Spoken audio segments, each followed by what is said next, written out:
प्रश्न कल भी उठाए थे हिमाचल प्रदेश के जो हालात बने और क्या मानते हैं सरकार गंभीर है हिमाचल प्रदेश की वित्तीय स्थिति को सुधारने के? हिमाचल प्रदेश में जो हालात बने हैं वित्तीय स्थिति के कारण, मुख्यमंत्री बार बार इस सारी चीज को अलग तरह से दिखाने की कोशिश कर रहे हैं। हमने तो सिर्फ एक ही बात कही कि मुख्यमंत्री जी बहुत हो लिया, 20 महीने बीत गए आपके। आप इस सारी चीज के लिए दोषी कभी जयराम ठाकुर को और कभी दोषी जो है वो नरेंद्र मोदी जी को ठहराते हैं। अब आप प्रदेश के मुख्यमंत्री हैं, आप जिम्मेवारी से भाग नहीं सकते हैं।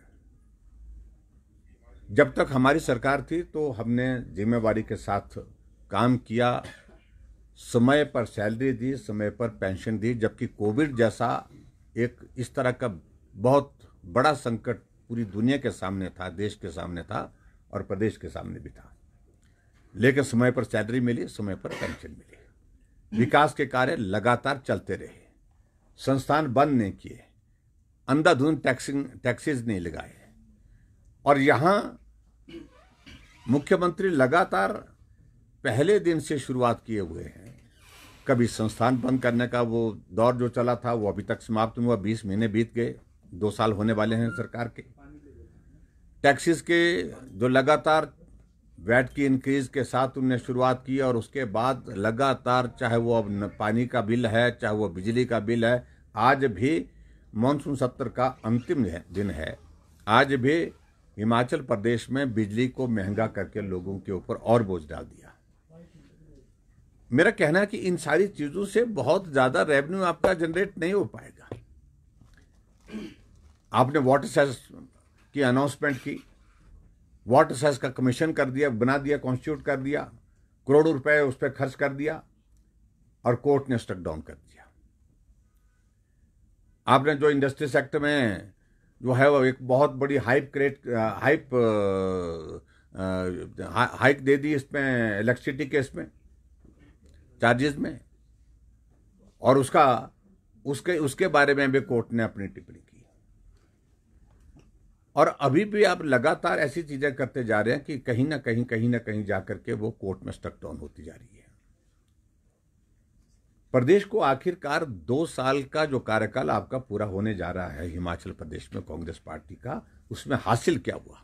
संस्थान बंद, विकास कार्य बंद और लोगों के ऊपर लगातार टैक्सेस का बोझ, यही हासिल हुआ है प्रदेश को। और ऐसी सूरत में अभी इस मानसून सत्र के दौरान भी आपने देखा होगा कि हिमाचल में ऐसी स्थिति बन गई जब कर्मचारियों को सैलरी 1 तारीख के बदले 6 तारीख को मिलने की बात हो, और पेंशन जो है 1 तारीख के बदले 10 तारीख को, यानी कि 10 तारीख को और 6 तारीख को सैलरी और पेंशन देने की बात यह है कि दोनों चीजों के लिए केंद्र सरकार से जब राशि आएगी तब जाकर के वो प्रदेश में कर्मचारियों को सैलरी दे पाएंगे। जब रेवेन्यू डेफिसिट ग्रांट की 520 करोड़ की किस्त आएगी तो कर्मचारियों को सैलरी मिलेगी।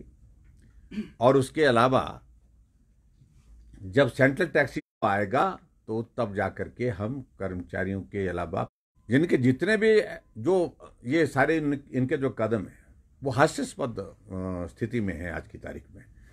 और कुल मिलाकर के कहूँगा कि हिमाचल के लिए ये बहुत पीड़ा का विषय है कि जब इस आर्थिक संकट में सरकार ऐसे फैसले कर रही है जिन फैसलों से प्रदेश की आय की बढ़ोतरी तो हो नहीं पाई। रहा हूँ कि मंत्री ने जो पहली बार विधानसभा के अंदर कही बात वो हकीकत थी, और अपनी जिम्मेवारी है कि शांतिप्रिय ढंग से सारी चीज़ों को हैंडल किया जाए। और मैंने जो विशेष तौर से एक बात कही है, जो बात वहाँ पर कंस्ट्रक्शन होती रही है, म्युनिसिपल कॉर्पोरेशन इसमें जिम्मेदार था, लेकिन एज ए पार्टी आपकी पार्टी का क्या स्टैंड है? देखो, बड़ा पार्टी का स्टैंड का कोई अलग, इनकी ये सारा शोर ज़्यादा है, लेकिन